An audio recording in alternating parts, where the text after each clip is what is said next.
Welcome to the Hidden Void, where we explore history's most mysterious and forgotten chapters.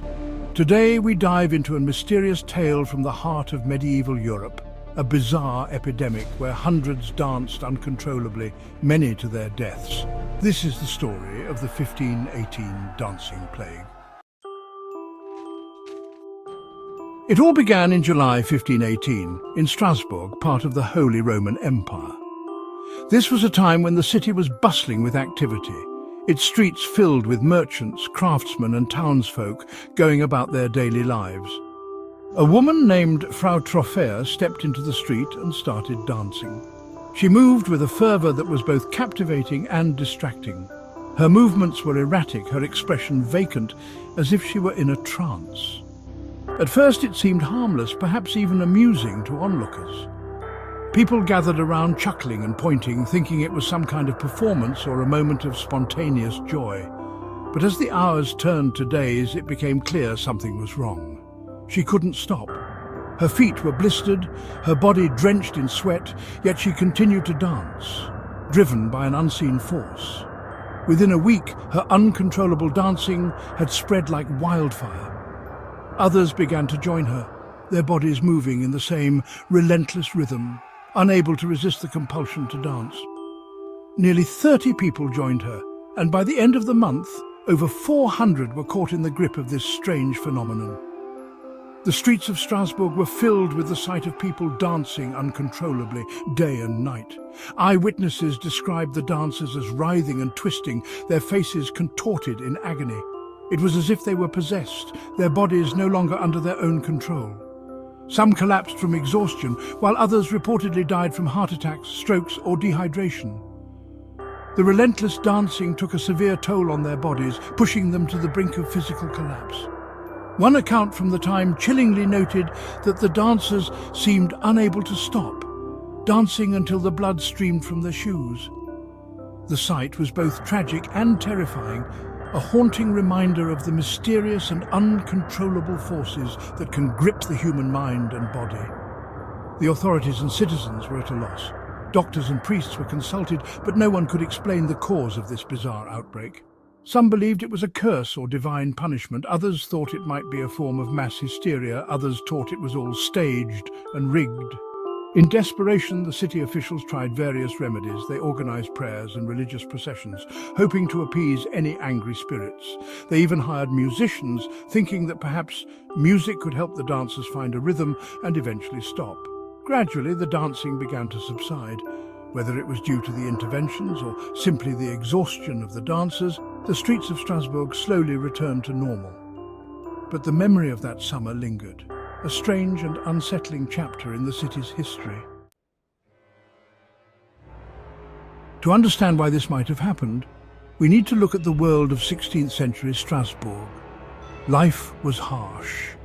The city was reeling from a series of agricultural failures that left many starving. Disease was rampant. Outbreaks of the Black Death and other plagues were still fresh in people's memories. This was also a deeply religious society. Many believed that disasters were divine punishments or signs of demonic influence. Superstitions ran high, and fear of curses or possession loomed over the population. The psychological burden of famine, war and disease created the perfect storm for what we now call mass hysteria, a phenomenon where collective stress manifests physically in groups of people. So, what caused hundreds of people to dance uncontrollably? There are several theories, each more intriguing than the last. One of the most famous is ergot poisoning. This theory suggests that a toxic mold, ergot, which grows on rye, could have been the culprit. Rye infected with ergot, a hallucinogenic mold, could have entered the food supply, leading to widespread contamination. Eating this mold can cause convulsions, hallucinations, and even erratic physical behavior similar to dancing. Imagine consuming your daily bread and suddenly finding yourself in a trance-like state, unable to control your movements. Another leading theory is mass psychogenic illness, or mass hysteria. This phenomenon occurs when a group of people, often under extreme stress, begin to exhibit similar physical symptoms without any organic cause. Intense stress and shared belief systems may have triggered a psychological response where one person's behavior spread uncontrollably to others. In a tightly knit community, the sight of one person dancing uncontrollably could have easily set off a chain reaction. There are also theories involving neurological disorders such as choreomania, which causes involuntary muscle movements. This rare condition could explain the seemingly spontaneous and uncontrollable nature of the dancing. But for the people of Strasbourg, the explanation was far more sinister.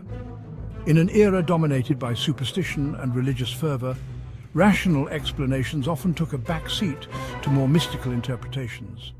They believed they were cursed, either by demons or by St. Vitus, a saint associated with dancing and epilepsy.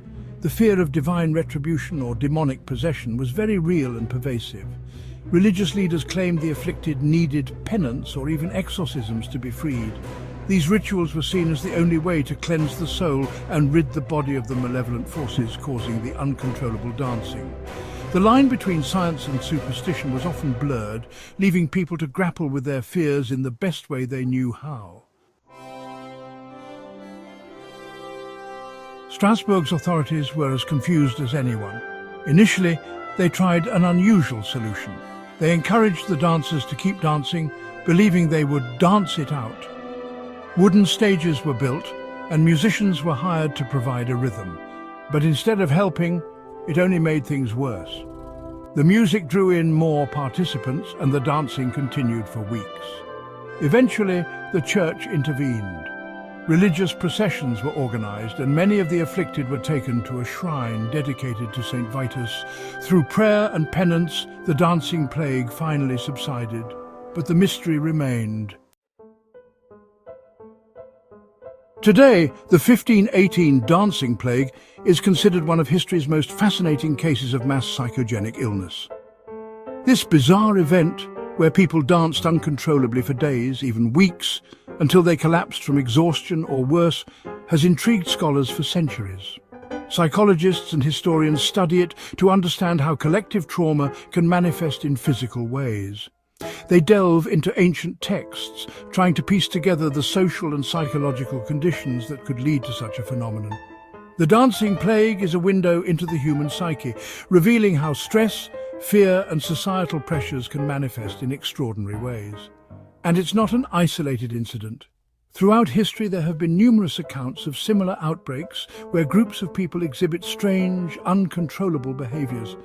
These events are often linked to periods of extreme stress or upheaval, suggesting a deep connection between our mental state and physical actions. Similar outbreaks have occurred throughout history, such as the Tanganyika laughter epidemic of 1962, where uncontrollable laughter spread through schools.